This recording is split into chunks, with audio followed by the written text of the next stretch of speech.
Good morning, students. In the previous video, we discussed about why the collection of data is important. As we know that if we have a data, so we are clear in our mind that what we have to be do next. We have to plan for that. That is why data is very important for us. In this section, we are discussing about the data, its method, is its instrument that we are using for collection of data. So I will explain you all the things with the help of this PPT here. Collection of data. So first of all, we will discuss about the objectives of the chapter. Key terms, there are some important key terms about the chapter. Then source of data, what are the sources from where we have to collect the data. Survey, how we are doing the survey, how and what are the process of survey. Census or complete enumeration. You very well know what is meant by census method. Then we will discuss it later, but in detail.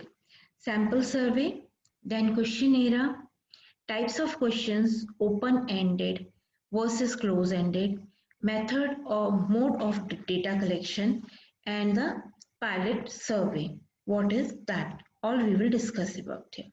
First of all, main terms of the chapter. So we are here discussing about the variable. What is meant by variable? In the maths already you discussed in the previous classes. Here also I will explain you with one example of that. The value which changes such a production of the food getting per annum, temperature of a city, etc. These are the things. So how they are represented in front of us with the help of the letter, and these letters are called the variable. I will explain you with the help of this example. The production of wheat in India in million tons. So here some examples of given of the years that 1991 1992 20 tons are there, then next year 24, then 30, then 40 tons, 51 tons, then 68 tons. There are in the food grain production varies from year to year. All these values vary from each other, different from each other. That is why it is called variables, and it is denoted by the letters. Letters we can use X, Y, Z, or letters we can use A, B, C, D. So generally we can present it by the X, Y, Z. So here, and next key term is observation. The value of the variable, whatever the value of the variable, it is called observation. For example, if we given in year 20, here the 20 we have given, so this 20 if, so what is the variable of this 20 is, for example, we have denoted it by A. So what is the observation of A equals to, it is called the 20. So this is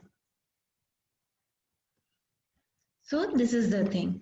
Next we are discussing about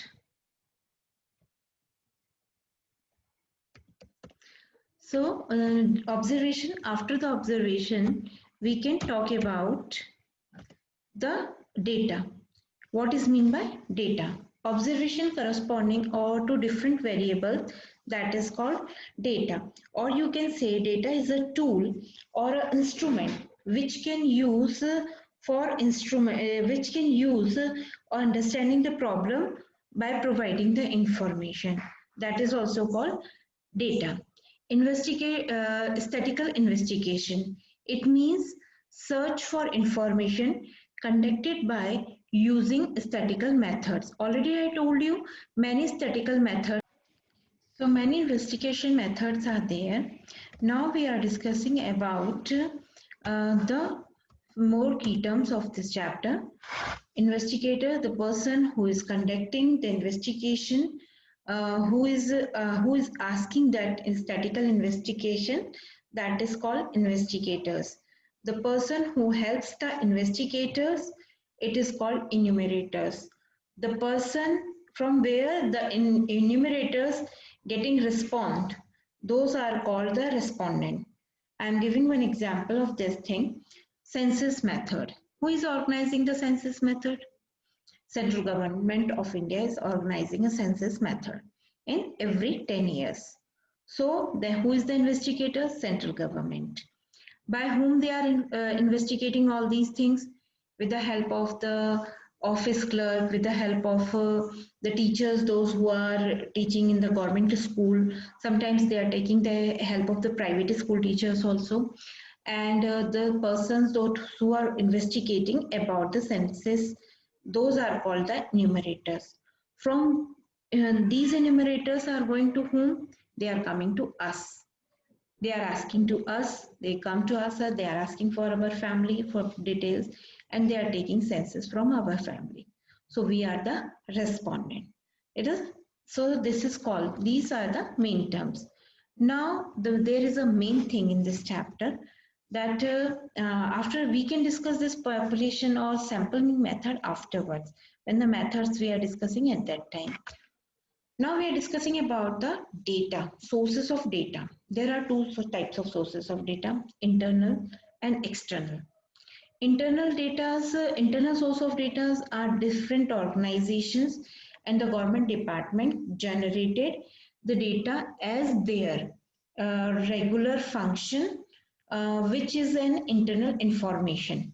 Or you can say internal data may be available in the organization about the sales, production, interest, profit, or dividend, whatever they are required for them. These data are for the such for the using for the future planning, and they are using their own sources to collect this data.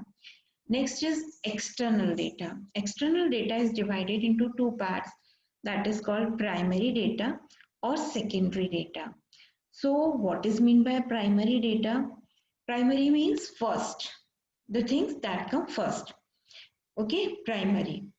So the investigators, the enumerators, those who are collecting the data or inquiring or investigating for the things on the basis of the first hand information, that is called the primary data.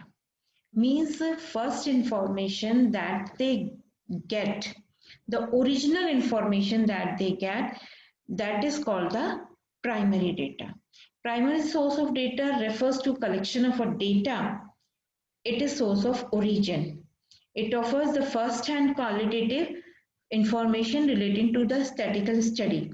It involves lot of time and cost because they are going to one person and they are investigating there.